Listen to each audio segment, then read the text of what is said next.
What's good YouTube, Steel here, and with the introduction of Ranked as well as the Earthsea Day Weekly, the first weekend of Shining Revelry has come and gone, and there's one thing for certain. The format has completely changed. This metagame consists of the return of Mewtwo, the rise of GIRATINA, and last set's heavy hitters fighting just to stay relevant. So stick around as we take a deep dive into what decks make up this format, which perform the best, as well as take a closer look at the top 4 deck list of the Earthsea Day Weekly. As always, if you enjoy metagame breakdowns like these, or all things Pokemon Pocket, please consider liking and subscribing, and above all else, stay pro.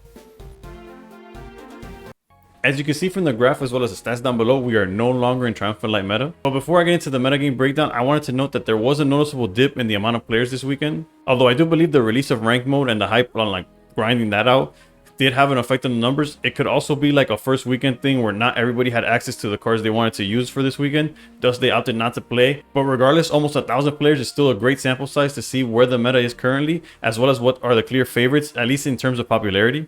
And as you can see here, Dialga Arceus has been overthrown as Giratina Darkrai has taken the top spot, making up almost a fifth of the player base at 19.4%. However, Gallade and Gyarados saw huge bumps in their play rate as they saw their representation double and quadruple respectively. Although I do want to stress that popularity does not equal like success, as you'll see when we go deeper into the tournament, how just because these decks were heavily played did not mean they saw like the victories or the win rates that they desired. The biggest fall off has to come in the form of Dialga Arceus, that although being still a very strong deck in my opinion, fell all the way from almost a quarter of the player base to just 7.4%. And to put that in perspective, it's a deck that almost saw over 250 people play it every week, drop all the way down to just 70. And the other deck that saw a dip was the second most used deck of last format, in Rampardos. I saw its play rate get cut in half. However, the new set brought a bunch of new faces into the format, new and old, as we saw once again Mewtwo come back, as the Giratina Mewtwo deck made up a 3.6% of the format. And the other pile included decks such as Masquerada, Charizard, Magnezone, Skarmory.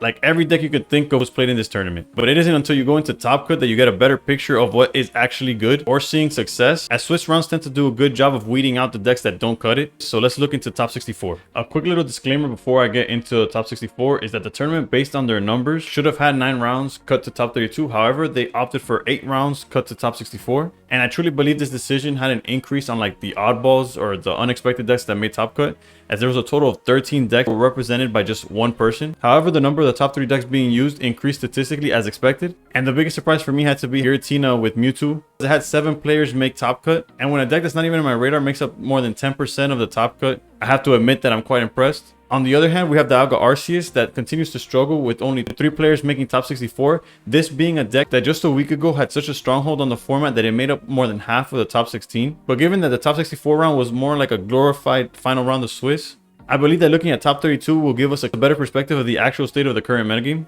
Now, looking at top 32, I believe it begins to portray a more accurate picture of as certain strategies begin to falter while others hold their ground. Decks like Gyarados and Mewtwo begin to fall in bunches, while decks like Weavile and Dialga remain untouched in the tournament. However, I would suggest to take both my opinion and the actual results of the tournament with a grain of salt, as when it comes to how many of a certain deck makes it out of the bracket, we can't really control who goes against what, and sometimes you get like a lucky matchup all throughout, or sometimes like in the case of like Weavile, they faced each other like 2 rounds in a row, essentially knocking out all but one, but at the same time guaranteeing that one makes it further into the tournament. But give or take a few decks, I believe this is what the metagame will look like for the time being. If I had to guess what would rise in popularity, I would say Mewtwo, Charizard, and Masquerada, as they're all decks that saw their own form of success, whether it's in like big numbers or slightly being used. Granted, all of these ended up being slightly used. As to how successful they're going to be, only time will tell. One thing I can say, and if this tournament is any indicator, is that unlike past formats, naming a best deck, despite Giratina Darkrai being the most popular, I don't know if it's exactly as dominant as like Arceus Dialga was, or Magnezone Darkrai. And me personally, I'm super excited to see where the meta goes, as with tournaments like these and ranked being now a part of the game, we might see changes in the metagame at rates that we've never seen before. And if there's anything that confirmed that idea for me, it had to be top 8. Top 8 confirmed one of the most polarizing positions a metagame could be in, and that is that quite literally any deck can win. Some players love the diversity, however, others feel like it could become a little too RNG when there's that many decks in the format, as the difference between a good and a bad run could just be dodging your bad matchups. Nonetheless, with 7 different decks being represented in top 8, this tournament could have gone to anybody. But as mentioned previously, I believe Mewtwo, Charizard, and Masquerada really made some noise in this tournament, and I expect their play rate to skyrocket in comparison to what they were in this tournament. And as much as I like to break down every list in this top 8, to keep the video short and sweet, let's get into the top 4 deck lists. The 4th place deck list went to the highest placing Darkrai Giratina build, as out of the 188 players that brought this deck to the tournament, they outperformed all of them. And ultimately, despite its popularity, this deck's overall performance was kind of mediocre, as it barely won more than it lost, and only won more than half their games against Gallade when it comes to like meta relevant or meta popular decks. And I do plan on making a video on this deck or the concept as a whole, but the gist of it is that you simultaneously build up Darkrai and Giratina, Darkrai manually with Dark Energy, and Giratina with its own ability, while Jotagon's in the front holding it down. And ideally, once they're both built up, you just sweep whatever's in front of you. Shaman is an addition that I personally haven't tried yet, but in theory, it makes perfect sense, as even just one heal of 10 HP is able to completely mess up the ranges that your opponent might be going for. And if I was to compare this deck to any other strategy, it closely resembles the Magnezone Darkrai list that we saw back in Spacetime Smackdown.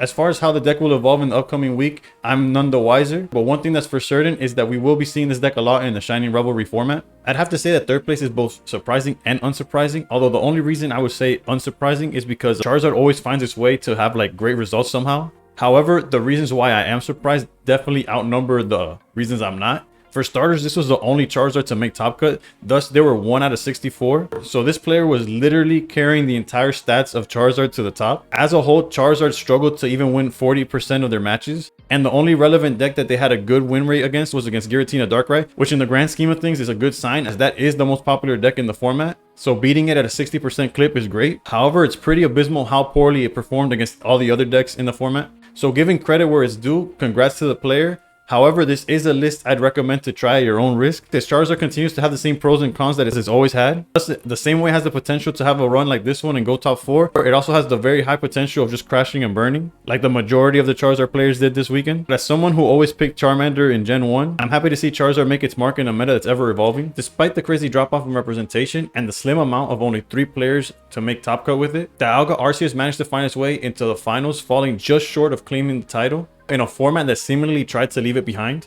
And quite honestly, this 2nd place finish is not supported by the stats, as this deck struggled in a format that saw the increase of some of its worst matchups in the form of Gallade and Gyarados, as well as the addition of the Giratina Darkrai deck that it just manages to like break even with. And as you see down below, overall, it just won about 40% of its games. And even against the Mewtwo Giratina deck that it ended up losing to in the finals, it didn't see a positive win rate. In terms of deck building, despite the additions of Red and the Pokemon Center Lady, the deck remains pretty much untouched, and the game plan has not changed since last format. This is one of the few decks that I truly don't know where it's going to go from here, as every stat pointed towards it falling into obscurity. However, it also simultaneously managed to get 2nd place. So feel free to comment down below where you think this deck will end up a week from now, 2 weeks from now, by the end of the month, or by the next release.